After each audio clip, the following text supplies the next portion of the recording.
If you have any questions, raise your hand and we'll just pass this slide. Go ahead.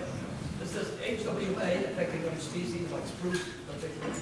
No, it's only affecting hemlock. Thank you. And we have just eastern hemlock here. In the States, they have Carolinian hemlock. It's impacting that as well. But yeah, only eastern hemlock. Kara? So, last winter we had a record-breaking cold day in February. Temperatures went down. We did 25 below zero.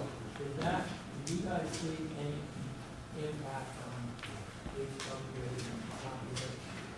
Yeah, once the temperature drops down to -20, it could kill up to 98% of the population, but they will bounce right back if any of them is left.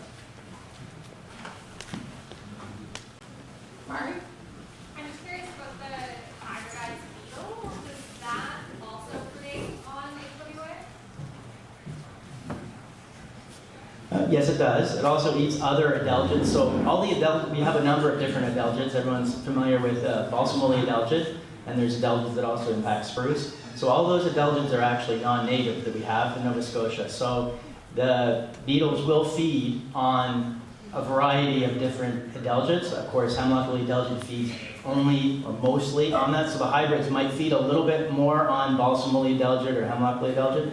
But from the work they've done in the States, the hybridization is really a very small component of the total beetle population. But that is what, I mentioned it because that was one concern that has been brought up, and they continue to do the studies. And yeah, they're still feeding on adelgids, they're not moving to anything else, so that's good for all the adelgids that we have, which are other forest pests.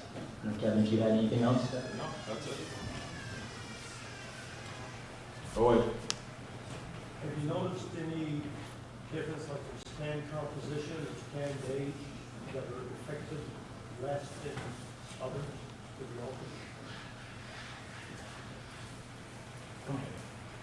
I personally have not. They just go wherever they would like, but they may have more information for you.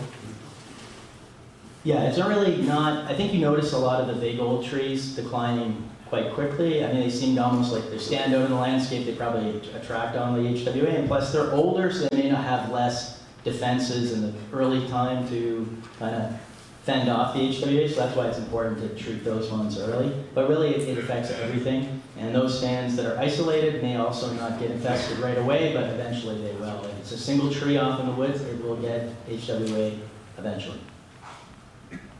I'll just add from a monitoring perspective, we did a lot of tracking of the fronts a few years ago, and we used pole pruners primarily as a sampling method because you're able to get into the upper mid canopy, because a lot of the times when you find it in the hemlock regen, that already means you have a fairly severe infestation because it typically spreads from the canopy down.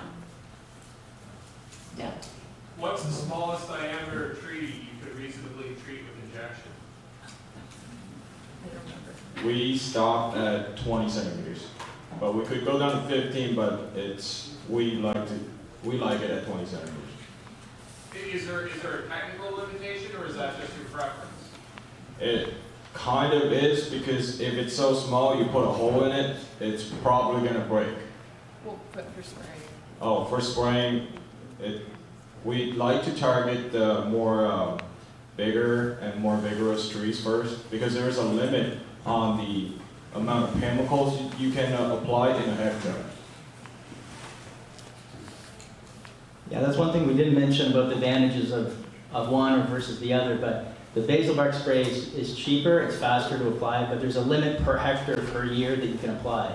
So that 1.98 liters per hectare really only adds up to about 40 trees that are about, or 30 trees that are about 40 centimeters DBH per hectare. So it's not that many trees before you have already treated that stand. So you have to return to that stand every year to treat additional trees until you get the whole stand. With a stem injection, because there's less concerns with the chemical environment, you can treat every tree, but it takes more time and is costly. So is that limit based on the label for the chemical application? Yes. one last question. Yeah, Barry Jane was just wondering, I've been using patch cuts as a silvicultural tool. What size patches are you typically prescribing, and does it vary depending on state condition?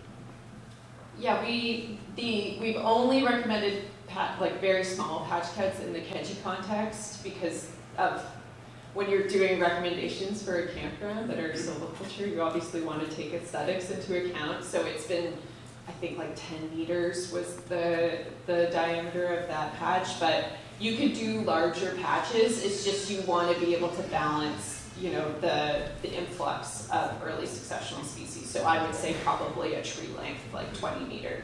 Yeah. Okay, I'm going to have to cut the questions off because I want to try and keep this on time today.